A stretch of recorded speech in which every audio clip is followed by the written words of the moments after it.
Look at the night sky. Somewhere out there, the stars are dying. They collapse inward, crushing themselves down until they become something impossible, a point of infinite density.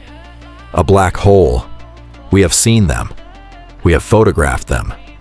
But you will never see what is inside one, because a black hole is not just a place where matter goes to vanish. It is the ultimate border of your reality. Once you cross that horizon, the laws of the universe don't just bend, they break. And the most unsettling part? You might be inside one right now. To understand the inside, you have to understand the edge. We call it the event horizon. It's the point of no return. Imagine standing on a massive waterfall. The water is rushing toward the edge, and you are trying to swim away. But here, the water is space itself. Past a certain distance, space is falling into the black hole faster than light can travel back out. Even if you were a beam of light, you couldn't escape. From the outside, a black hole looks like a sphere of perfect darkness. But from the inside, if you were to fall in, you wouldn't just vanish. You would experience spaghettification.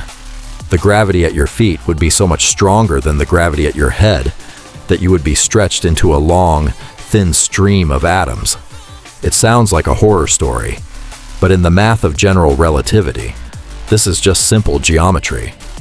You are being pulled into the singularity. This is the heart of the whole. It is a point where gravity becomes infinite, where the curvature of space becomes so extreme that the very concept of space loses its meaning. But here's where the logic hits a wall. Physics tells us that information can never be destroyed. If you burn a book, the information is still there in the ashes and smoke. If you had a supercomputer, you could theoretically reconstruct the pages. But if you throw that book into a black hole, where does the information go? Does it get crushed into the singularity? Or is it smeared across the surface of the event horizon like a holographic sticker? Some physicists argue that the black hole is a massive, cosmic memory bank, keeping a record of everything that has ever fallen in. Now consider the stranger possibility. Remember the simulation hypothesis? If a sufficiently advanced civilization wanted to hide their tracks, they wouldn't build a wall. They would build a black hole. In 1972, a physicist named Stephen Hawking proved that black holes aren't truly black. They leak energy. They evaporate. Over trillions of years, they slowly fade away.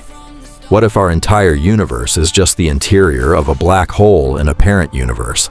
A massive structure that will eventually evaporate, taking our entire existence, our history, and our memories along with it. It's easy to dismiss this as science fiction, but black holes are the only objects in the universe that force us to admit we don't know the full story.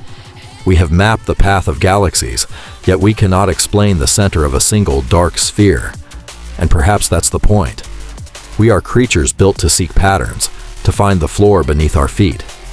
A black hole is the universe's way of saying stop. It is a reminder that there are places where our logic, our math, and our senses are simply not allowed to go. You will never touch a black hole. You will never see the singularity. But knowing they exist changes how you look at the stars. You realize that the universe is not just a collection of things you can understand. It is a collection of things you are allowed to witness. So, maybe you aren't meant to know what's inside the void. Maybe it's enough to be the thing that looks at the darkness, wonders what's hiding in there, and keeps watching anyway. Because in the end, whether you're made of flesh or falling code, the wonder itself is the most real thing you have.